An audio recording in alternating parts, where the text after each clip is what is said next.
السلام علیکم. په اوس وختونو کې اکثره ځوانانو ته هغه پلار د منلو دی، هغه پلار ورته مهم دی چې کوم پلار دته میراث پرېښی، یا کوم پلار سرمایه‌دار وي او دی د هغه په سرمایه باندې لوبې کوي، او هغه پلار چې هغه غریب وي، سرمایه ورسره نه وي، یا مثال هغه د خپلو بچو پیسو ته اړتیا لري. د زمونو په نظر کې هغه پلار چې دی قیمتي نه وي، هغه ته هغه وفات شي، هغه ته دعا نه کوي، هغه ته د خیر په سترګه باندې نه ګوري، همیشه لپاره د پلار ته د بوج په نظر باندې ګوري. یا ځینې ځوانان ما داسې کتلي دي چې هغه پلار ته کنځاوې کوي، ښیرا ورته کوي چې تا موږ ته څه کړي دي، ته اخر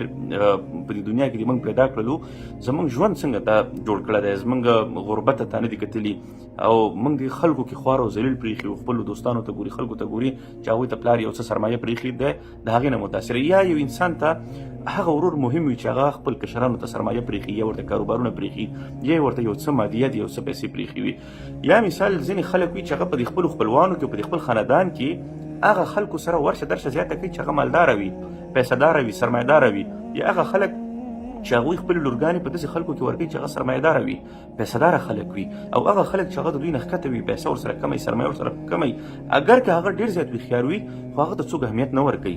همدغه راز په ټولنه کې یو ملک وي، یو سړی وي، سیاسین وي، یا یو سړی وي چې هغه ډېره سرمایه لري، ډېرې ځمکې او ډېر جایداد لري، هغه ووټونو ته ودرېږي، هغه انتخاباتو ته ودرېږي، هغه د خلکو مشر شي، خلک هم هغه ته رایه ورکوي، هغه ته جرګو دپاره خلک ورځي. اگر چې هغه ملک صاحب، هغه مشر، هغه سرمایهدار به چې دی دور په عقل به نه لري، هغه په خپله خبره باندې هم نه پوهېږي، خپل تعارف به هم نشي کولی، خو بیا به هم د خلکو په هغه باندې اعتماد زیات وي. همدغه راز یو سرمایهداره سړی یو قمقله خبره، یو احمقه خبره وکړي، خلک ورته جسټیفیکیشن ګوري، خلک ورته یو دلیل ته راشي چې ولا ملک صاحب، مشر صاحب، سرمایهدار صاحب، مالداره صاحب چې دی ډېره زیاته هوښیاره خبره وکړله، او دا چې دا کومه خندا وکړه، په دې خندا کې چل دی. نو په همدې ترتیب باندې په دې ټولنه کې سرمایه چې دی هغه مارجن نه سنټر طرف ته روانه ده، یعنې د یو طرف نه، د کونج نه، د یوې زاویې نه سنټر طرف ته روانه ده، د سرمایې دا سوچ سنټر طرف ته روان دی. په غربي نظامونو کې خو به تاسې ډېر اورېدلي وي، لکه کمیونیزم دی، کیپیټالیزم دی، مارکسیزم دی، سوشلیزم دی، سیکولریزم دی، لیبرالیزم دی، فیمینیزم دی، فلانکې ډېر نظامونه دي، په سلګونو نظامونه دي. خو آیا تاسې خبر یاست چې کم یو ازم یا کم یو فکري نظام تر ټولو زیات غربي انسان ته او د اسلامي نړۍ ځوانانو ته یا عامو خلکو ته زیات نقصان کړی دی؟ تر ټولو خطرناک ترین نظام چې دغه کیپیټالیزم دی. کیپیټالیزم دا یوازې د انساني سرمایې سره تعلق نه ساتي چې د بانکي نظام سره، اقتصاد سره، سود سره تعلق ساتي، نه، بلکې کیپیټالیزم خپل ځان سره یو روحاني نظام هم لري، لکه څنګه چې اسلام د خپل ځان سره، اسلامي اقتصاد د خپل ځان سره یو روحاني سیستم، یو روحاني نظام لري، دقسې کیپیټالیزم هم چې دی هغه د خپل ځان سره یو روحاني نظام لري. اسلام کې روحاني نظام څه شی دی؟ د اسلامي اقتصاد سره روحاني نظام دا دی چې د پیسه یا مالداري دا د قربت الهي دپاره کارول، صدقات ورکول، مرستې کول، زکات ورکول، خلکو سره ښېګړه کول، د خلکو دپاره ښه سوچ لرل، دا یعنې د خپله سرمایه د قربت الهي یو سبب ګرځول، دا د دې روحاني مقصد دی. په همدې ترتیب باندې کیپیټالیزم خپل ځان کې یو روحاني هدف لري، او هغه دا دی چې زیات نه زیات د خپل خواهش تکمیل کول.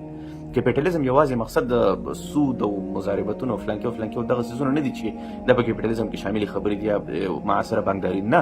بلکې کیپیټالیزم په خپل ذات کې دا خبره په خپل عنصر کې لري چې څومره زه د خپلو خواهشاتو د تکمیل لپاره کار کولی شم، او په کومو لارو یې کولی شم، او په څومره سرمایه باندې کولی شم، او دغه سرمایه به زه څنګه پیدا کوم، او د دې سرمایې د پیدا کولو لپاره به زه د خپل حیا، د خپل عزت، د خپل حیثیت نه څنګه تېرېږم،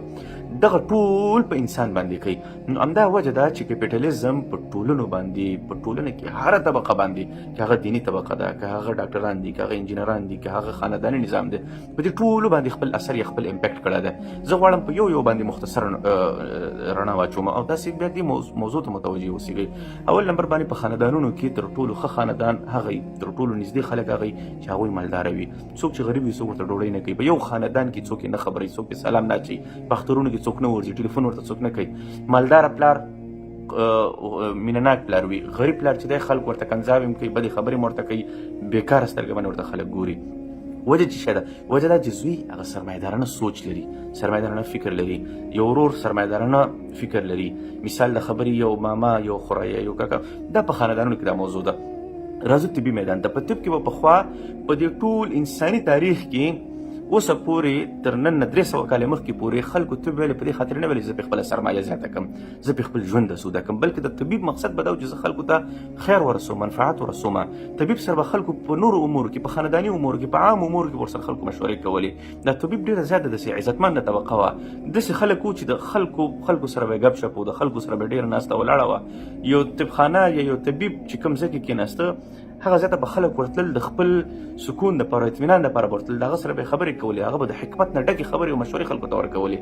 چې کله سرمایه‌دارانه نظام راغی د طبیب په ذهن کې، نو طبیب چې دی اول لاړه د فارمیسست سره شریک شو. فارمیسیانو کمپنیانو والا ته وایي چې ستا دا دوایي زه مزدورانو ته لیکمه،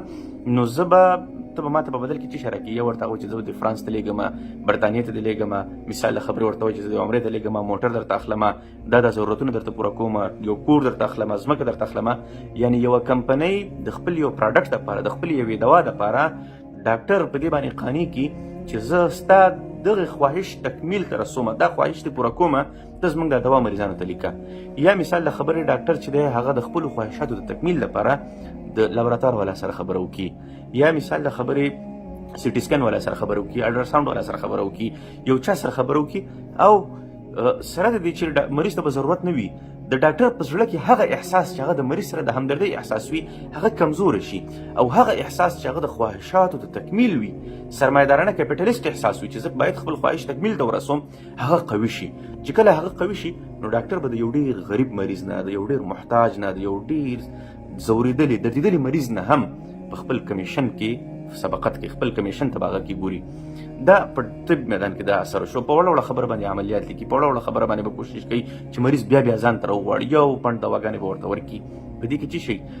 ټول ډاکټران نه یادومه، لږ ډاکټران یادومه چې هغه کومو ډاکټرانو په ذهن باندې سرمایه‌دارانه نظام اثر کړی دی. همدغه راز یو انجینر دی، یو ټیکهدار دی، هغه چې دی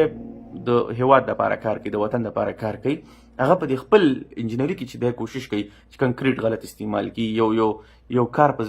زیاتو پیسو باندې کړي، کوشش کوي چې په لږو پیسو باندې وکړي او زیاتې پیسې ځان دپاره بچت کړي. یا په دیني رنګ کې یو سړی دی، مولا به ورته نه وایي یا به ورته عالم نه وایي، په دیني رنګ کې یو سړی دی، هغه غواړي چې ځان ممبر ته ورسوي، ځان مارجن نه سنټر ته ورسوي، په خلکو کې ځان مطرح کړي، عجیبې خبرې وکړي، نادرې خبرې وکړي، د قال الله او د قال رسول په ځای باندې هغه په ممبر باندې لګیا دی، کوشش کوي داسې خبرې کوي چې هغه وایرل شي. هغه د ځان نه کوشش کوي چې ګوپیان راته وکړي، خلک د ځان نه راته وکړي چې د ټوغ ناست وي، یا داسې خلک راته وکړي چې دته بس په دواړو لاسو باندې او په عاجزۍ باندې سلامونه د ځان نه ورته مشر جوړ کړی، یو بېزته کوه بل بېزته کوه، په خلکو باندې خپل ځان غټ ثابتولو کوشش کوي. یا دا کوشش کوي چې دی چې دی غوړو زیړو او په حشاش بشاش وګرځېږي او په خلکو باندې د خپل کبر او د خپل غرور د خپل ځان ثابت کړي، نو دا په دیني رنګ کې چې دی په یو منبر باندې یا په یو جومات کې یا په یو مدرسه کې د یو وړوکي څیز دپاره، یو وړوکي یو پکي دپاره، د یو ټیویل دپاره، د یو صاحب اصلو دپاره به چې دی د 10 کسانو 20 کسانو 50 کسانو نه چندې غواړي، او بیا به په هغې کې یو باندې دغه جوړه کړي، دا نور دپاره به په ځان سره په ذهن کې یو دلیل جوړ کړي چې زه ځم دیني خادم او دین دپاره کار کوم، او بس دا چندې د مړه جب کې بیا کېدم سبا هم په کار راځي، بل سبا هم په کار راځي، بیا په هغې باندې دا دغه کوي، مخ په وړاندې ځي. نو دغه سرمایه‌دارانه ذهنیت چې دی دا تر دینی طبقې پورې هم ورسېد، دینی امورو کې هم ور داخل شو، همدغه راز په تاجرانو کې هم ور داخل شو، په خوراکي موادو کې، په مختلفو خوراکي موادو کې د غش او د ملاوټ یا مثال د خبرې مختلف دغه دا زمونږ په ټولنو باندې د اثر وشو د سرمایه‌دارانه نظام. یو سړی هم ترې نه دی پاتې، څوک پکې تر خپو پورې ډوب دی، څوک تر نامه پورې ډوب دی، څوک تر خېټې او سینې پورې ډوب دی، څوک تر مرۍ پورې او څوک تر سره پورې ډوب دی.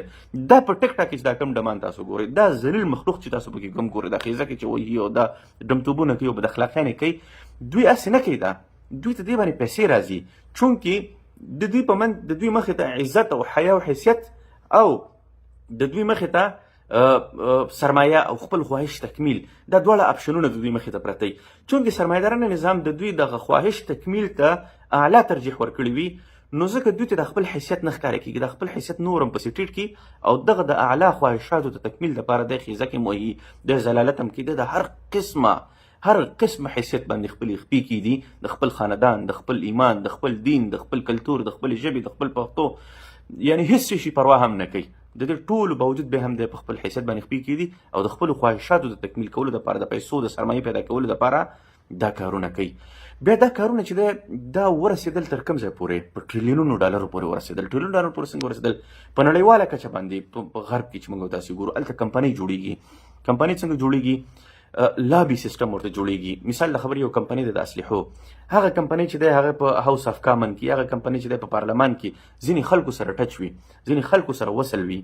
هغه کمپنۍ دې خلکو ته کاندیدانو ته، پارلمان کاندیدانو ته پیسې منلي وي، دوی ته شیرز منلي وي، دوی ته حصص منلي وي چې موږ تاسې ته په خپلو ګټو کې پیسې درکو، تاسې په پارلمان کې دا قانون تصویب کړئ چې مثال اسلحې دې کولاوي شي، اسلحې دې عام شي، یا د په یو فلانکي ملک باندې حمله وشي. په دې کې به ډېرې سترې کمپنۍ، دا ګوره ثابتې خبرې دي ښه. مثال د خبرې دا مارټن لوکیټ کمپنۍ ده، یا بلیک واټر کمپنۍ ده، یا بلیک راک ده، یا فلانکې ده فلانکې، ډېرې داسې کمپنۍ دي په لسګونو چې دا میلیاردونو ډالرو اسلحې د هر کال خرڅوي. بیا دوی په دې خپلو ډالرو کې، په دې خپلو پیسو کې چې د کاندیدانو ته، سیاسیونو ته، خلکو ته پیسې ورکوي چې تاسو په نورو هیوادونو باندې جنګ شروع کولو دپاره قانون جوړ کړئ، لایحه عمل جوړ کړئ. چې کله په نورو هیوادونو باندې دوی د قانون جوړ کړي، لایحه عمل جوړ کړي، بیا دغه کمپنیګانې چې دی په دوی باندې په خپلو حکومتونو باندې اسلحې خرڅوي، د هغوی نه پیسې ګټي.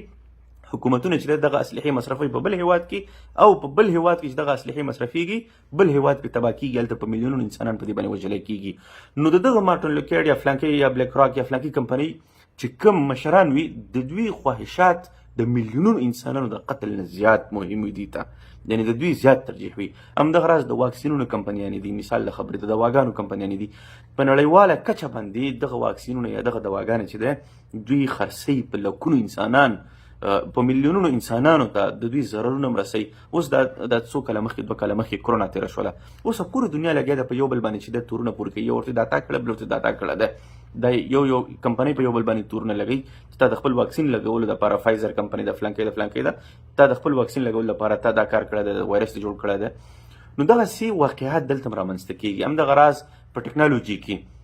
یو وړوکی سافټویر به وي، یو وړوکی سیز به وي چې هغه باندې به ډېره کمه خرچه راغلې وي، خو هغه به په میلیونونو ډالر ګټلو دپاره، یا مثال د خبرې فحش ویب سایټونه دي، په میلیاردونو ډالرو بزنس دی دا. یعنې د فحش ویب سایټونو مالکان دې ته نه ګوري چې دا څومره انسانانو ته نقصان رسوي، خو هغه ته دا میلیاردونو ډالر ګټل تر ټولو اعلی ترجیح ده. نو ځکه هغه د دې میلیاردونو انسانانو، د میلیونونو انسانانو ژوند سره لوبې کوي تر څو خپل خواهشات تکمیل ته ورسوي. خو دغه په خواهشاتو کې به څه شي چې زه د نړۍ تر ټولو مالدار انسان شم، نور ډوډۍ زموږ او ستاسې د یو عام انسان غوندې خوري. یو عام انسان غوندې هغه چې د